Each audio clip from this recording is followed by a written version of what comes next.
नमस्कार दोस्तों, मैं रवीश कुमार और खबर की गहराई में उतरने से पहले हमारे चैनल को सब्सक्राइब जरूर करें और वीडियो को लाइक करना न भूलें।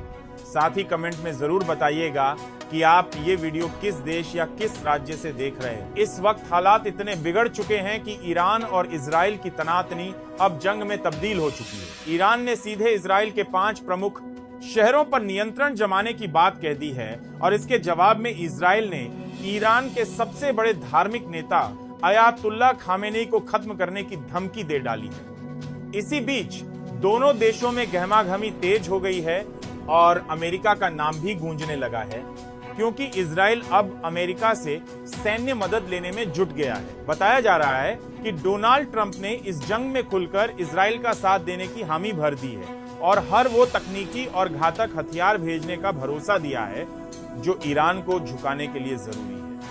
मिसाइल सिस्टम से लेकर ड्रोन तकनीक तक सब कुछ तैयार किया जा रहा है और मिशन 2 के नाम से जो नई योजना बनाई गई है वह इतना खतरनाक होगी कि पूरी दुनिया की नजरें उस पर टिक जाएंगी। बताया जा रहा है कि ईरान ने जिन शहरों को निशाने पर लिया है वे रणनीतिक रूप से काफी अहम हैं और इनमें वो इलाके भी हैं जहां सैन्य और परमाणु गतिविधियां होती हैं।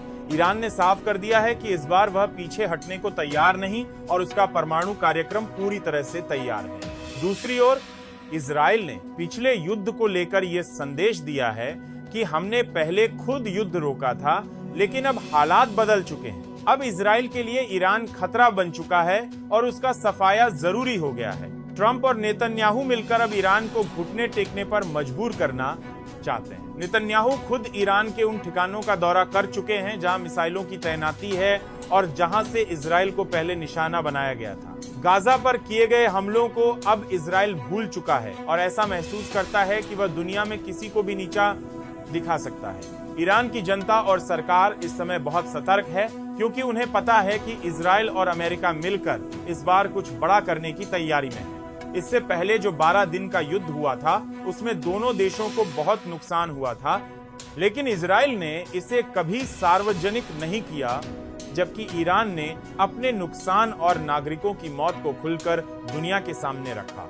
इसी वजह से अब ईरान ज्यादा सहानुभूति पा रहा है। इजराइल इस बार ईरान के परमाणु सिस्टम को पूरी तरह खत्म करने की कोशिश में है, ताकि भविष्य में ईरान कोई और मिसाइल या घातक हथियार न बना सके। अभी हाल में गाजा के अली बादशाह इलाके में एक अस्पताल के पास खड़े लोगों पर इजरायली मिसाइल गिरा दी गई, जिससे 15 लोगों की जान चली गई, जिनमें 8 मासूम बच्चे, 3 महिलाएं और 4 पुरुष शामिल थे। यह हमला उस वक्त हुआ जब लोग कुपोषण और संक्रमण जैसी बीमारियों का इलाज करवाने के लिए अस्पताल के बाहर कतार में खड़े थे। उस लोकेशन की जानकारी इजराइल को पहले से दे दी गई थी, फिर भी हमला किया गया। यह हमला बताता है कि किस तरह इजराइल ने अब इंसानियत की सारी हदें पार कर दी है। इस पर न कोई शर्म न कोई पछतावा। 1 साल के बच्चे की लाश को देखकर भी इनकी आत्मा नहीं कांपी। अमेरिका की एक संस्था जो इस क्लिनिक को चला रही थी, उसने साफ कहा है कि यह हमला आम नागरिकों को निशाना बनाने के लिए किया गया था और इसकी पूरी जांच की जाएगी। गाजा में हालत अब ऐसी हो गई है कि हर तरफ मातम है,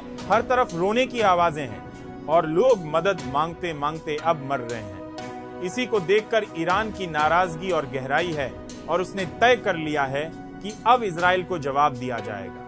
इस बीच इजराइल फिर अमेरिका के पास गया है और उससे मदद मांगी है।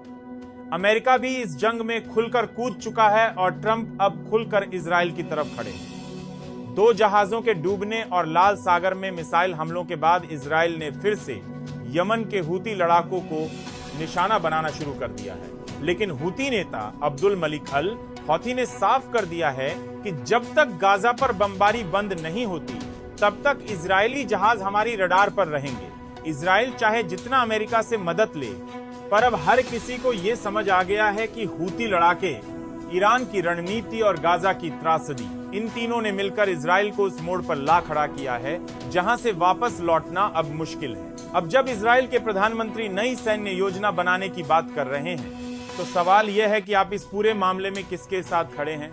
हमें कमेंट बॉक्स में जरूर बताएं और इस वीडियो को लाइक करके चैनल को सब्सक्राइब करना न भूलें। और इस पूरी गुत्थी में एक नई परत तब जुड़ गई जब चीन ने मध्यस्थता का प्रस्ताव रखते हुए कहा कि अब यह मामला एशिया की शांति से जुड़ा हुआ है और अगर यही हालात रहे तो पूरी दुनिया पर असर पड़ेगा। चीन ने अपने स्तर पर शांति प्रस्तावों की एक श्रृंखला जारी की है, जिसमें साफ कहा गया है कि दोनों देशों को वार्ता के लिए बैठना चाहिए, लेकिन इजराइल ने तुरंत उसे खारिज कर दिया और कहा कि हम आतंकवादियों से बात नहीं करते। ये बयान आते ही तेहरान भड़क गया और उन्होंने संयुक्त राष्ट्र में इस मुद्दे को फिर से उठाने की बात कह दी। रूस ने भी अब अमेरिका को चेतावनी दी है कि अगर उसने पश्चिम एशिया में और सैन्य दखल दिया तो नतीजे गंभीर होंगे। रूस और ईरान की करीबी अब खुलकर दिख रही है और वहीं सऊदी अरब ने एक बार फिर तटस्थ रुख अपनाते हुए खुद को इससे दूर रखने की कोशिश की है। तुर्की और कतर ने भी ईरान की स्थिति का समर्थन किया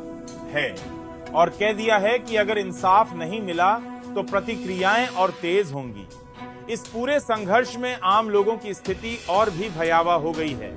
गाजा में अब खाने पीने की चीजें खत्म हो रही हैं, बिजली बंद है, अस्पतालों में दवाइयों की कमी है और हर रोज लोग सड़कों पर भूख और डर के बीच जीने को मजबूर हैं। इसी बीच ईरान ने दुनिया को चेताया है कि अगर इजराइल ने उसके नागरिकों पर फिर से हमला किया तो इस बार जवाब वैसा होगा जैसा पहले कभी नहीं देखा गया। ईरान की रिवॉल्यूशनरी गार्ड्स ने ऐलान किया है कि उन्होंने ऐसे नए मिसाइल सिस्टम तैयार किए हैं जो 2500 किलोमीटर दूर तक मार कर सकते हैं और इनमें से कुछ को पहले ही सीमा पर तैनात कर दिया गया है। इसके अलावा ईरान ने अपने ड्रोन बेड़े को भी अपडेट किया है और इनमें लगे कैमरों से इजराइल की गतिविधियों पर 24 घंटे नजर रखी जा रही है। एक ताजा रिपोर्ट के मुताबिक अमेरिका ने अपने 3 जंगी जहाज लाल सागर की तरफ रवाना कर दिए हैं और उनमें से 2 पर परमाणु हथियार भी लोड किए गए हैं। यह खबर फैलते ही दुनिया भर में तनाव और बढ़ गया है।